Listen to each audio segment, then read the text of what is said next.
And good afternoon. Welcome back. I'm Ron Arenas with the guys next door with my co-host, Pastor John McClain. Yes, sir. Thank you for having me. Yeah, and thank you for covering for me last week. That was good. Well, you were a busy man. You're just kind of like a Harlem Globetrotter in Vegas, following U of A around, and then there to just like help clean up the tears afterwards, I guess. Even though last week I predicted that U of A was going to win the Pac-12 championship on air. So let me apologize to the listeners. It was you. Yeah, it was my fault. So with us today, and I want to give him a little intro. Back in 1990 or 1991, Hall of Fame coach Lute Olson was recruiting a kid from Batavia, Illinois. He was a 4-year starter, led his high school to 4 conference titles, and broke the school's all-time scoring record. Mr. Corey Williams, how you doing, man? I'm doing great, man. That's a nice build-up. You'll take that, right? I'll take that for sure.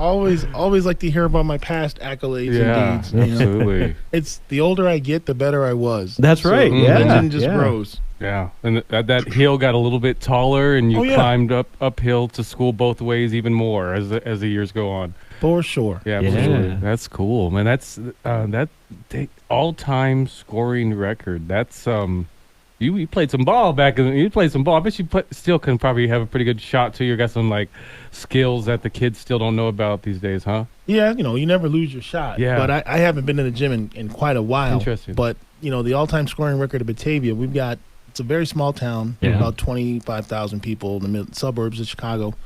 It's nothing but cornfields out there in Illinois. Okay. So we're out in the suburbs, and our sports claim to fame is NBA legend Dan Issel.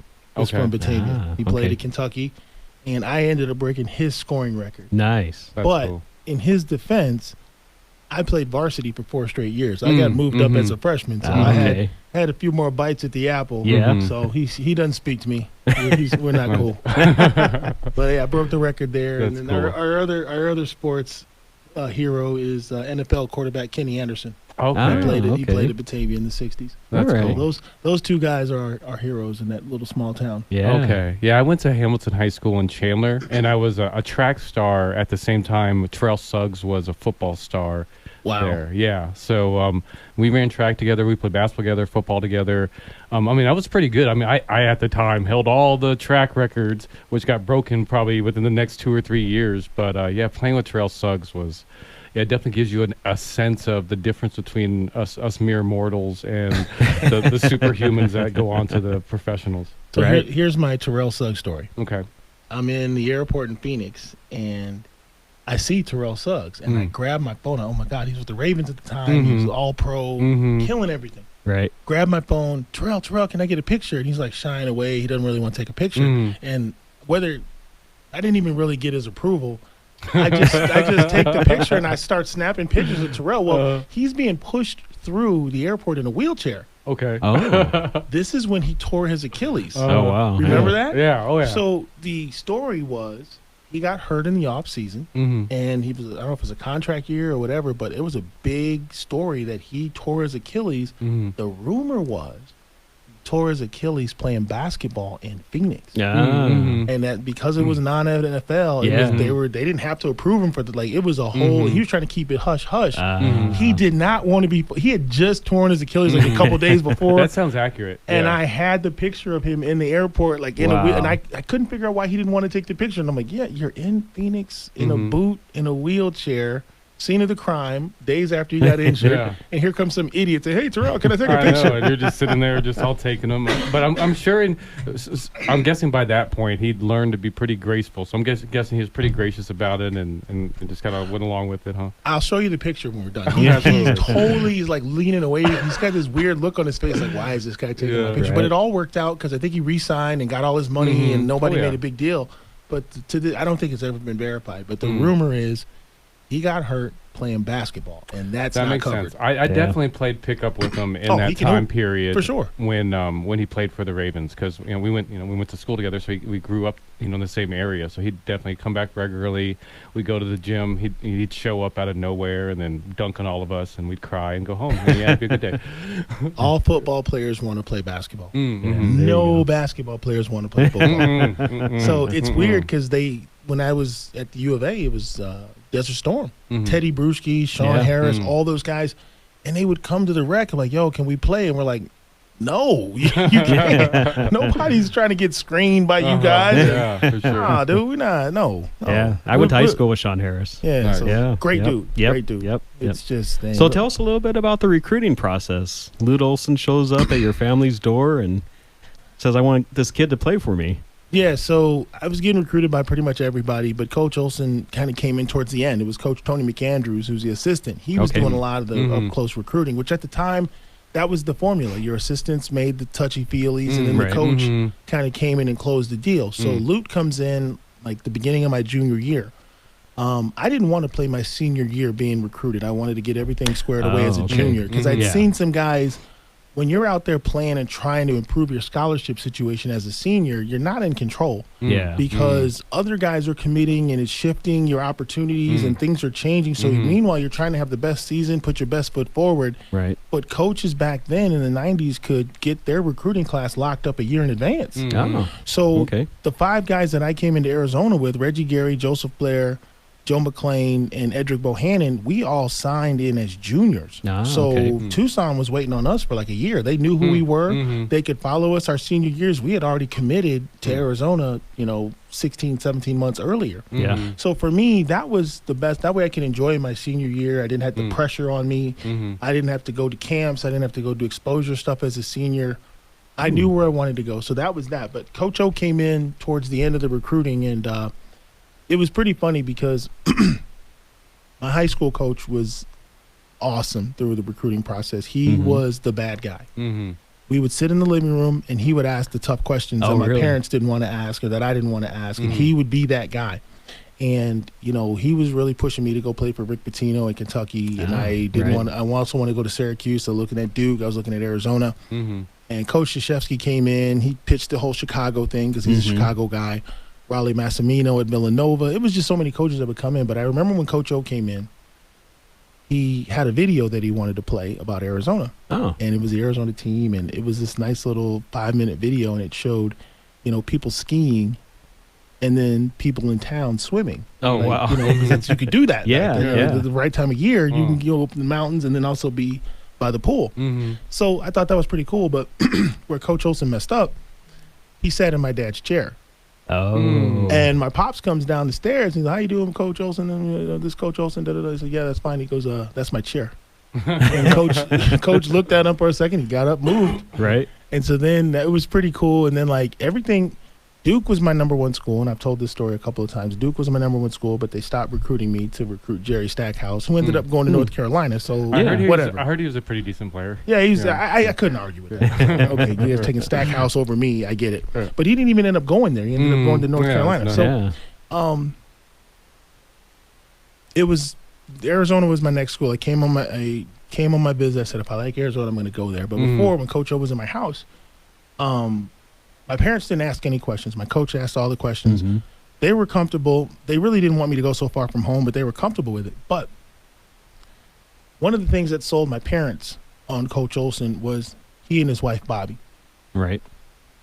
I tell this story, and I tell people all the time, Bobby Olson was responsible for the majority of the success of Arizona basketball in Lute's early career. Because when you think about recruiting, it's a mother giving her son to another woman. It's not a kid going to play to school. Where is my child going? Who's going to be around them? Who's in charge of my son day in and day out? There are mothers attached to these recruits, and if you don't win that mother, you're probably not going to get that kid. Right. And she was the most genuine, kind-hearted. These are good down-home folks from Iowa. Lute and Bobby were just Midwestern plain folk, and they came across that way, and that's what won my parents over. My father worked in a factory. My mother was a school teacher. They were kind of no-nonsense, middle-class people. So we don't care who you are. You want our son to go 2,000 miles away. Who are you? Yeah. That was the thing. And Bobby Olson was everybody's mom. Didn't matter if you were from New York, Los Angeles, Batavia, Seattle. Any guy that ever played at U of A had a love for Mrs. Olson that is second to probably your real mom. Yeah. And that's it. So, well, I think that's a good place to pick it back up after the break. Yep. Very good. Yeah. So we want to thank our sponsors today. We have Picture Rocks Cooling, Heating, and Plumbing, and also R&R Mini Roll-Offs. We got Corey Williams here in studio with us with AZ Basketball, and he's also an ESPN analyst in the Tucson Summer Pro League. You guys say right there, this is the Guys Next Door, brought to you by Picture Rocks Cooling, Heating, and Plumbing. I'm Pastor John McClain with Veteran Rescue Mission, here with Ron Arenas, the coolest guy in Tucson. And we're back with the Guys Next Door. We're talking with Corey Williams today. Corey, how you doing? not bad at all. Happy to be here. Yeah, very good, very good. So back in 2004, you founded the Tucson Summer Pro League. Can you tell us a little bit about that, and then also how you transformed it into a youth league? Yeah, so in 2004, I was playing basketball professionally overseas, and everybody that played at U of A, we'd all kind of be back in Tucson during the summer in the off season. NBA guys, overseas guys, and we'd play every once in a while. It was like hit or miss. Right. So I was like, man, if I put together a league and gave us a set time, all of our guys, we could all hoop together, because when you're playing at that level, you can't just go play with anybody. You need to play with other pros. Yeah. So in my naivete, I put together this league, and the next thing you know, we got 500 people watching summer league games in the JCC, because it's Damon Stoudemire and Jason Terry and Miles Simon and Channing Frye and Hassan Adams and Corey Williams, Eugene Ederson. Like, all the U of A greats were coming back and playing in this league, and it really took off. Yeah. And it was at a time where you could go to the NCAA, get sanctioning, and get the college kids to play alongside pros. Okay. So we got the sanctioning, which got approval from the NCAA. So now the current Wildcats were out there playing against former Wildcats, and it was just this huge community event. Wow. And it was one of the most fun things. I look back at those opening years, it was really great. Well, the landscape has changed so much now. Like, college kids don't play as much summer basketball as they used to, and the ones that do only play in like the Drew League in LA or the real high-end pro-ams across the country. So the kind of recruits we get here at Arizona, there's no competition here for them in the summertime like there used to be. Yeah. So we still get the involvement. They come down, and we converted to the kids league. I think around 4 seasons ago was 4 or 5 years ago was our last men's league. Okay. And it's not because there's our guys that hoop in Tucson. There's tons of guys, and they hit me all the time like, when are you going to do the men's league? It's just, we got so busy, and the kids league is an opportunity to work with a different group of kids, not to mention it's much easier to deal with middle school age kids and grown men, but just, without the U of A guys being a consistent part of the Tucson Summer Pro League, it was hard to keep that business model. So we had to switch it up, but switching it up to me has been the best thing ever. Yeah, I love it. I look forward to being down there in the gym with the kids. They're at that age where they're respectful, they appreciate things, and nobody's yelling at the refs, nobody's complaining about the score. Yeah. It's just working with kids is fun, and I'd say the greatest thing of working with kids is you get to give them back to their parents when you're done. I don't have to raise them. You hang out with them all day, have fun, and that's great. But yeah, that's kind of the story behind that. Very good. So when is this league? And Tucson Summer Pro League. I believe our first weekend is June 1st, but the open run registration is on May 18th. So you can go online and register now. It's for boys and girls ages 10 to 13. Okay. So anybody that's going to be up to an incoming freshman, if you're going to be a freshman, I think you're too old. So you're going to be entering grades 6 through 8. Okay. So if you're entering 6 through 8 this fall, this is the league for your kids. We have a tryout on May 18th for all 3 age divisions, all 3 groups. And it's very important that you have to be at that tryout, because that's where our coaches evaluate the talent, so we can build the teams.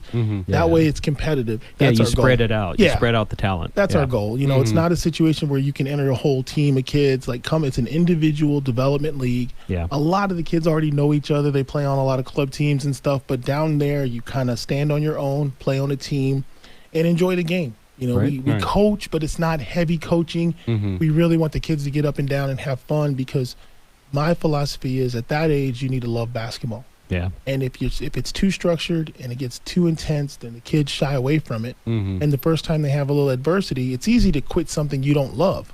Yeah. But if you love something, you'll labor through it. And you only get a small window to really fall in love with basketball.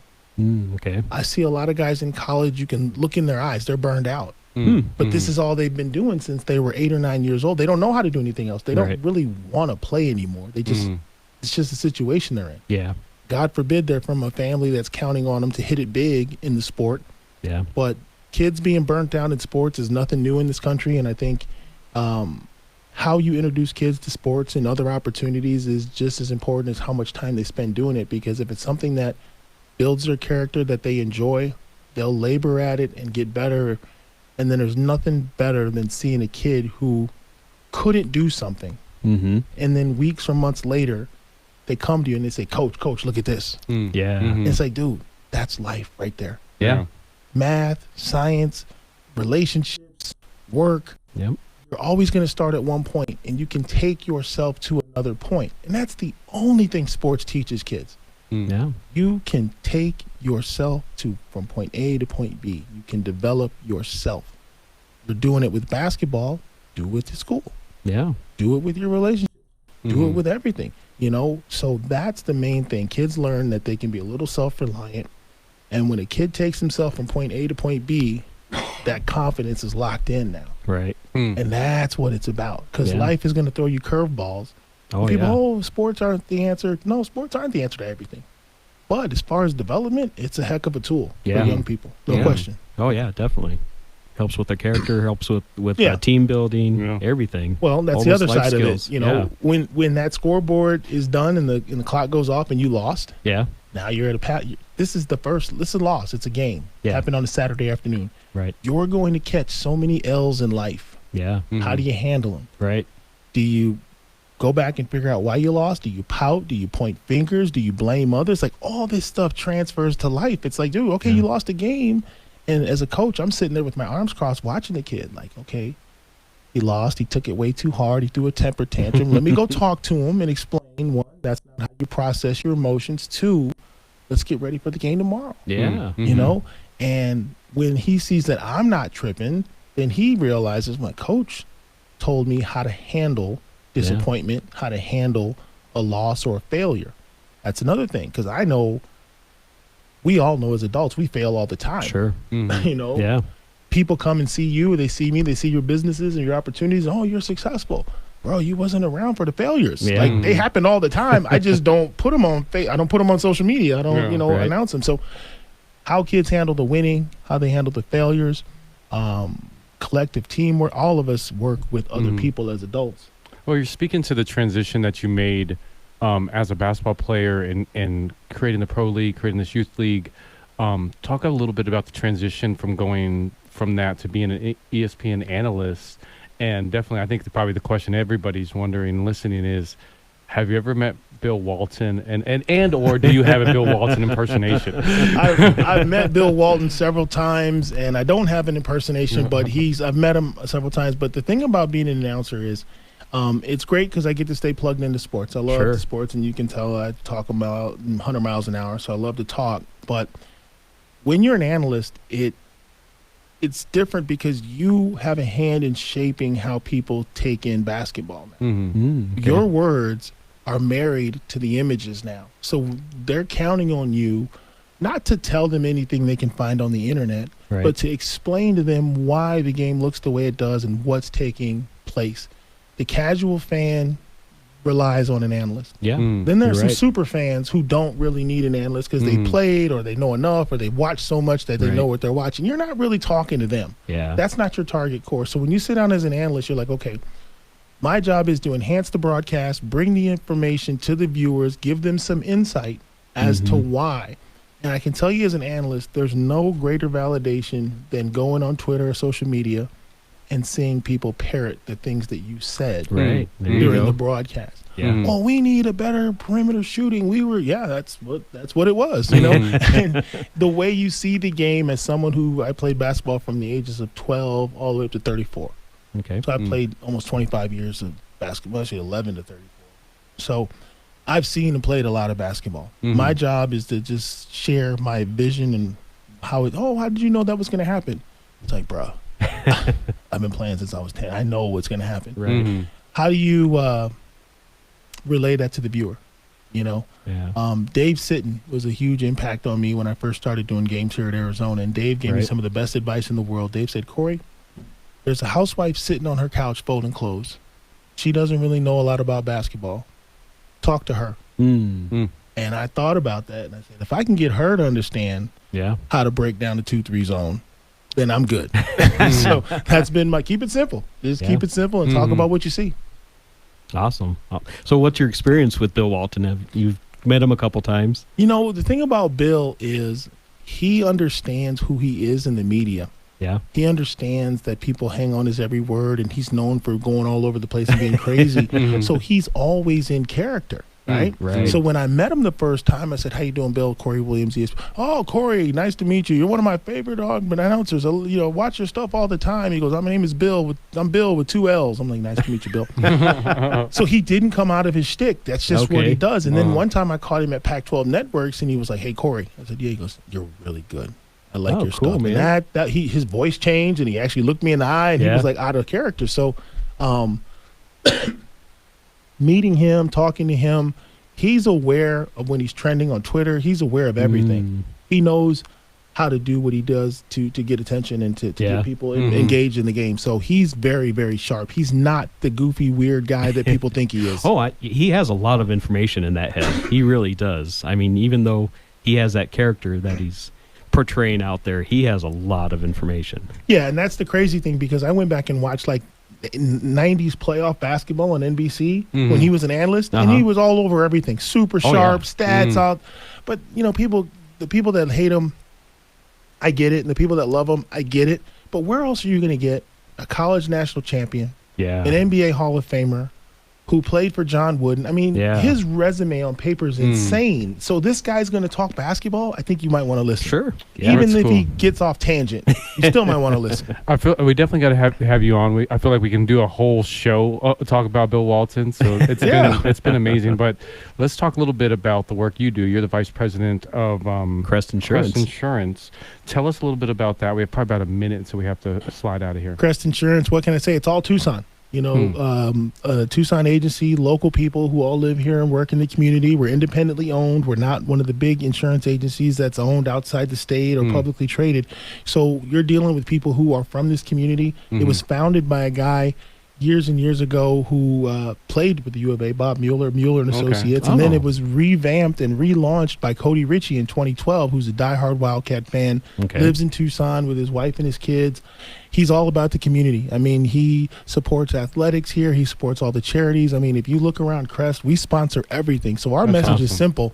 If you got to buy insurance, buy it from people who are invested in the community, donating to causes, have a huge presence in a lot of the charities and donations that's going on, because we funnel that money back into the community, where the other agencies, you know, you do business with them and that money leaves Tucson. And how can people get a hold of you?